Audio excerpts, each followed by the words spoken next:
Hi folks, I'm back with another development update for Midnight of the Century. So if you haven't been following along or if you're new to my channel, Midnight of the Century is a mid-90s pre-apocalyptic occult serial killer investigation TTRPG. So it's inspired by stuff like Silence of the Lambs, Millennium, Twin Peaks, Seven, etc. So I've been developing it for about a year now, and I'm happy to say that it's in the final stages of production. It's with the printer right now. So I wanted to give you a kind of a preview of the final book.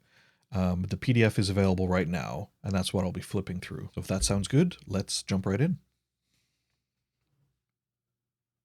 All right, so you might have seen the primer.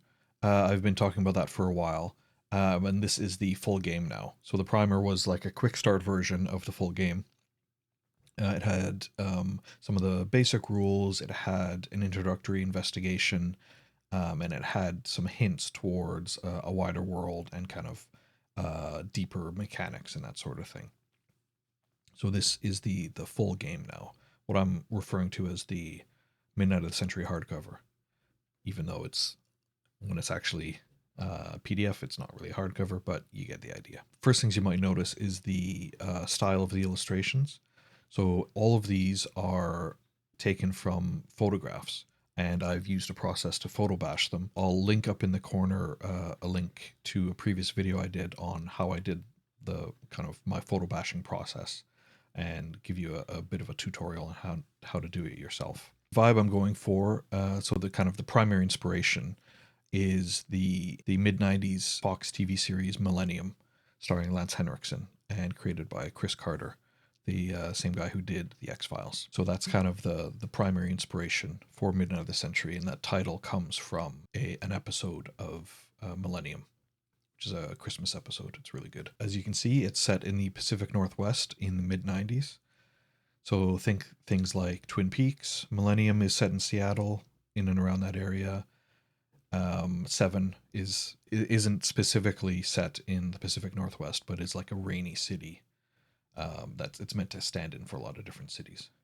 So the idea is that it's constantly raining and dreary, also close to large forests and kind of old growth forests and that sort of thing. So here we've got the table of contents. I've got quotes at the start of chapters. I'll include relevant quotes from the different inspirations, from like Bible verses, that sort of thing, just to give a good kind of increase the vibes. And the design language I wanted to use was like tabloids or like 90s magazines or 90s kind of zines. So that's why I went for like kind of a 3-column layout, black and white, and I wanted to add some color into it, add a bit of pop.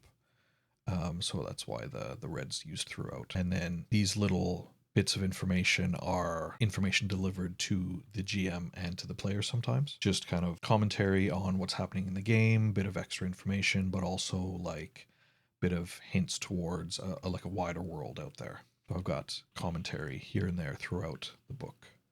So it's probably worth introducing Midnight of the Century, kind of the world and the setting, just to give an idea of where the investigators are, what they're doing, and what's the main kind of driving force of the game. It's set in the mid-90s in the Pacific Northwest, so that's either Vancouver, Seattle, Portland, or the area around there. You play investigators working for Ouroboros, which is this kind of shadowy international consultation company that has their fingers in a lot of different pies. They usually operate kind of behind the scenes, but they do charity work. They're basically the equivalent of like an NGO or non-governmental organization, like a big charity, but really they've been around for a lot longer than people think. They're manipulating things behind the scenes. So you're working for them. They brought you in to consult on a rise in serial murder, cases of serial killers in the Pacific Northwest.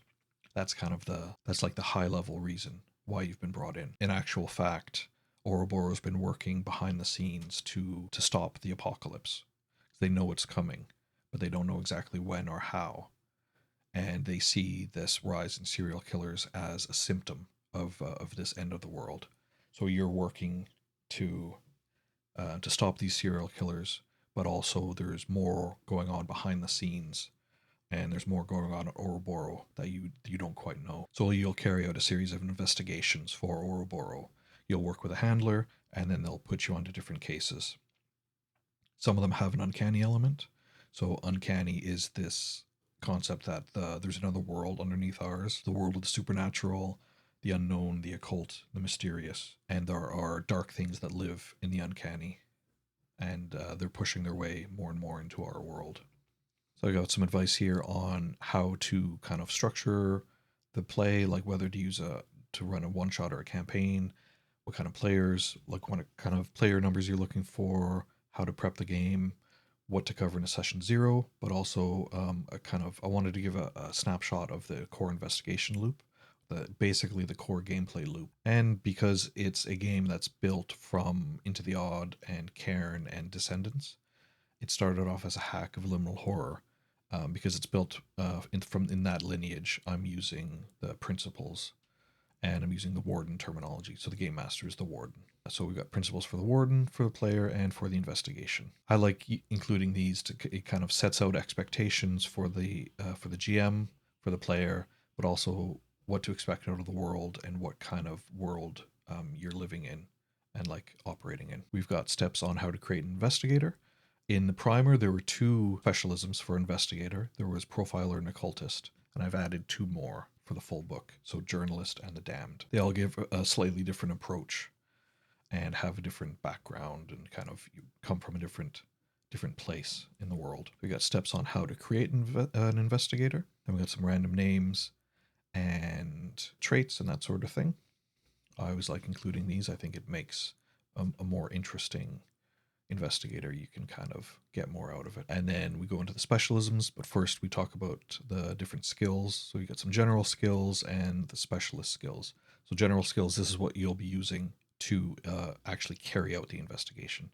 You never need to roll to find clues. It just happens. It's not like a game where you have to say, oh, if you don't roll a high enough perception check, then you don't find what you're looking for.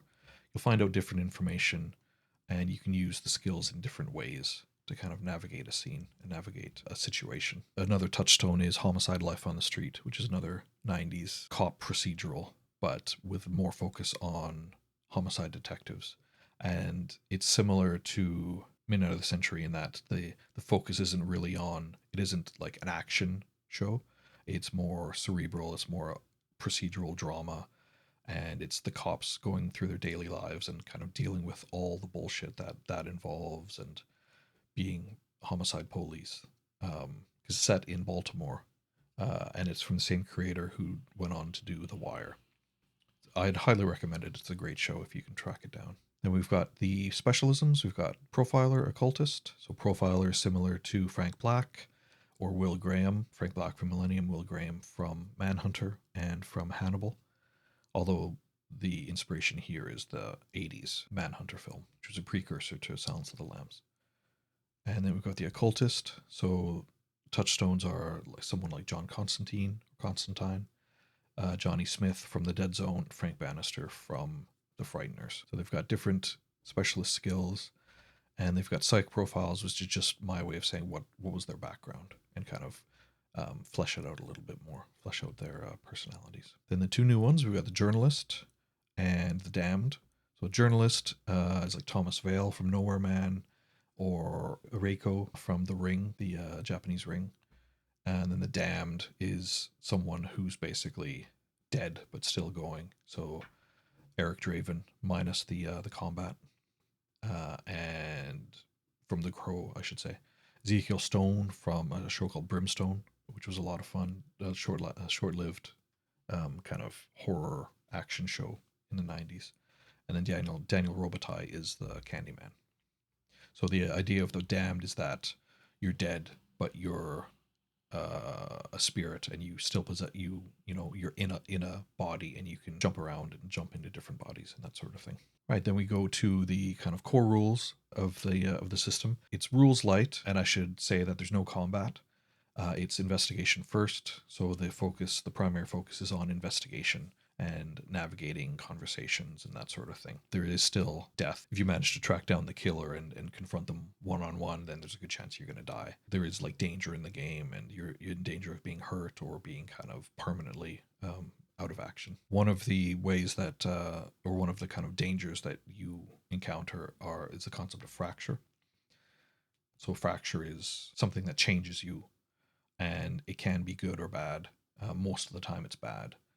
And if you experience too much fracture, then that kind of impacts you and weighs you down. And then another of the core components is the concept of doom phases. So there are 4 doom phases in the game: dawn, midday, dusk, and midnight. The later the doom phase, the more danger and chaos there is in the world, and the more difficult the world is. Essentially, the more difficult and the more penalizing the world is. And when you're running an investigation, every investigation has a doom clock that ticks down. So these are the doom ticks are events that happen if the investigators don't intervene or don't do anything. So that's basically the timeline of the investigation. So when the killer kills or carries out their nefarious deeds, so you can track that. And if the investigators don't intervene, then kind of the doom ticks happen and the bad things happen. But that also means that you have an idea of where, or you know where the killer is at all times. So there's a chance that the investigators can stumble across them during their investigation if they're in the right place at the wrong time. And if you do eventually confront or find the killer and confront them, then you have this confrontation mechanic. So if you think of scenes like when Clarice is in the final house in Silence of the Lambs when she's tracked down Buffalo Bill, or when Will Graham is ready to confront the Tooth Fairy at the end of Manhunter, or when Mills and Somerset have John Doe when they've taken him to the final scene or to the final location, and that's a confrontation scene as well. So they all play out in slightly different ways. Most of the time, well, sometimes the killer can get the upper hand, and most of the time at least one person doesn't walk away from the confrontation. So I wanted to specifically have a game where you didn't play cops and you didn't play, I mean, you're kind of parallel to cops. You work with cops in early investigations and kind of in early doom phases, but you're explicitly not cops. You might have been FBI in the past, you might have worked with cops, but you're now working for Ouroboros. You consult with law enforcement or with cops. So I didn't want it to be just a straight combat heavy, like go in fully armed, take down the killer. So it's more cerebral than that. It's more of an investigation, exploration, that sort of thing. Got some investigation tools that you can use. I got some standard stuff and then some more specialist tools. So the specialist tools are tools that or equipment that Ouroboros will give you. It's tough to get on your own. We got an example of play. So this is a kind of an investigation example of play. So just walking you through how to navigate the rules and navigate the world and when you would potentially make a save. So generally you'd make a save if there's a danger or if there's a risk of failure. And then we've got a confrontation example of play as well. So this walks you through how you might kind of deal with the confrontation and deal with the different approaches. So this is the uncanny is kind of a world that lives beneath the surface of the normal world. So this is where ghosts and angels and demons live, and that sort of thing. The uncanny touches everything in the real world, but most people don't see it. But as Ouroboros investigators, you're kind of, if not in tune, then definitely aware of the uncanny world and the real dangers that are out there. We've got some omens that can happen. These are manifestations of chaos in the world, and the later the doom phase, the greater the chaos happens. So occultists have abilities that they can use to either speak to the dead, or they can kind of tap into the uncanny world and get information that way. And obviously the damned is a kind of a creature of the uncanny world that's come back into ours. So we got stuff like rituals. Some of the killers might be carrying out rituals in order to kind of reach their end goals. So connected to the uncanny are the concept of outer powers. So in layman's terms, these are angels or demons, but they're called messengers or the fallen, and they have their own agenda. They're manipulating things behind the scenes. They're pulling strings. They're waging a proxy war for Earth, for humanity, and putting agents into the world to sow dissent and to cause chaos. And then we've got a section on the Ouroboros group. So this is your employer, and this is kind of their true history, what's actually going on in the world and what they're really getting up to. So their secret goal is to shepherd the world through the upcoming apocalypse. They know it's going to happen. They don't know when and where. And their primary goal is the continued survival of the human race and of society. The different factions within Ouroboros. depending on that corresponds to kind of their view of the end of the world. The owls believe in a secular apocalypse, so this is something like nuclear apocalypse, man-made catastrophe. The roosters believe in a supernatural or an uncanny apocalypse, typically a biblical apocalypse, so like Judgment Day or End of Days or Armageddon. We have some notable figures, like your handler. You'll be working with different handlers in Ouroboros, so they'll give you your assignments and they'll be your primary contact as investigators. And we've got some threats to Ouroboros. They've been around a long time, so they've gathered some enemies. And then we've got some consultants that you can work with on your different investigations. So each have different abilities. They've got kind of different expertise, and they themselves, when you bring them on a case with you, they're kind of put in the line of fire as much as you are. So bad things can happen to your consultants as well, so you got to keep an eye on them. Then we've got a section on the end of the world. So different ways the world might end. As I mentioned before, the secular ones. So these are man-made or natural catastrophes. And then we've got uncanny apocalypses. So Ragnarok, for instance, the world's destroyed and reborn, or Judgment Day. And I should mention that each end of the world has their own portents. So these are warning signs or kind of indications that that the end of the world is coming. So each one has a different set of portents. And we've got a setting guide for the Pacific Northwest. So split into the three of the major cities, so Seattle, Portland, and Vancouver. And each city has different kind of key districts that are listed. We've got some wilderness description. We've got a city map split into the different areas. And then each city has a set of residents. So these aren't consultants. These are people that you could reach out to, and they each have different expertise as well. So we've got local knowledge, like each has a different like local knowledge basically. So doomsday prep, crime, the uncanny, Ouroboros itself, law enforcement, and community. And we got Portland, same kind of thing, different set of residents. And finally Vancouver. Then we've got an introduction to the 90s, so the mid 90s, and a bit of guidance on how to run games, run investigations set in the 90s, like technological limitations, what to expect when it comes to working with cops, or kind of how to find out information.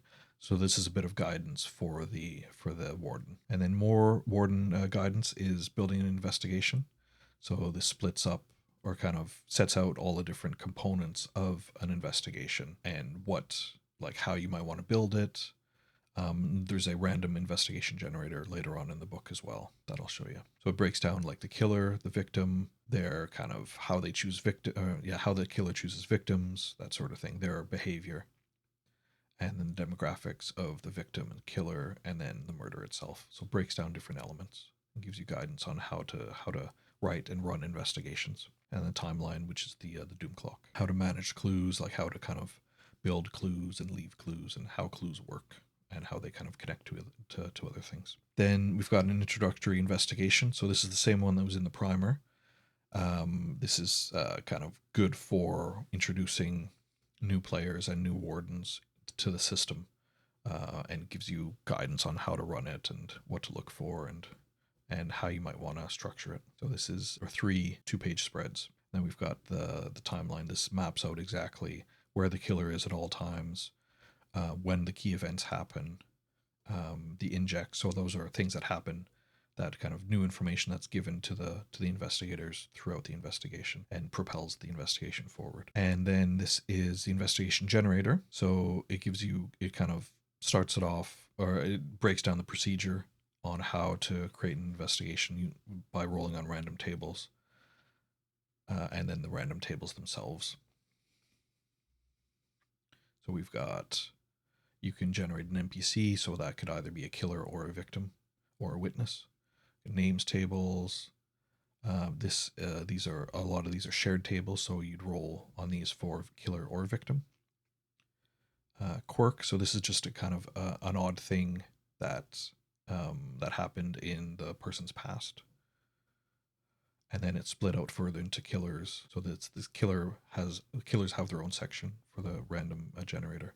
Then we've got incident generator, timeline generator if you want to build out a timeline for an investigation. If you want to totally create a random investigation, then you can use that for this and generate clues for it as well.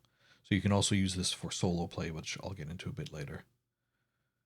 And then this is the timeline tracker. This is kind of a sample timeline that you can use as a template. Solo rules, you can play the game solo as well by kind of rolling on this, like rolling randomly on the tables, and then journaling the different encounters and kind of keeping track of your investigation using field reports. The interesting thing about this as well is that there's solo legacy.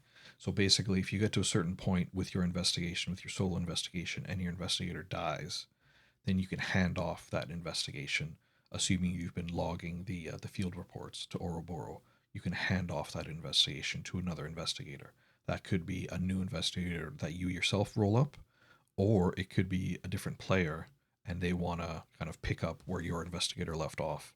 So you'll give them your field reports and the dossier, and then kind of they'll take it from there and see if they can solve your murder along with the original murder that you were investigating. So that has the details on how to do that here. Because it's solo play, you won't have a warden or a GM, so you can use an oracle, a tarot-based oracle, to kind of answer questions, answer more complex questions, that sort of thing. And here's the field report sheet. So you'd fill this out as you're carrying out your solo investigation, and then hand off these reports to the new player. And we've got some more forms here. So we've got a killer profile, victim profile. All of the fields correspond with the random tables, so it's easy to kind of check back and see what you're generating.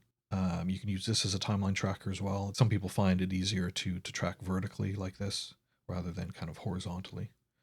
And then use this location profile to generate new locations and clues. And finally, we've got an Appendix N. So these are all the inspirations that I pulled from in movies, TV, comics, and TTRPGs. Everything save the kind of TTRPGs. All the movies, TV, and comics were pre-2000.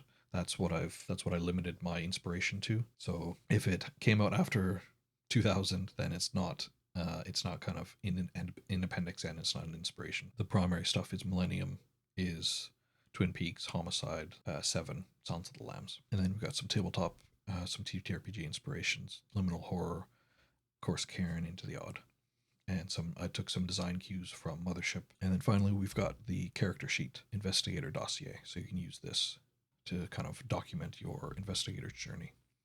And there's a PDF, a form fillable PDF for this as well. So there we go. That's a brief whistle-stop tour of Midnight of the Century. I do plan on doing other videos, so I'm gonna roll up a random investigation, and then I'm gonna run through that as a solo player to give you an idea of how solo play works and how to kind of generate an investigation. If there's anything else you want to know, just leave me a comment. The PDF is available right now on Itch and DriveThruRPG. I'll have links in the description. And then the hardcover book will be coming out next month, and I'll have copies available at UK Games Expo. All right, thanks. See you later.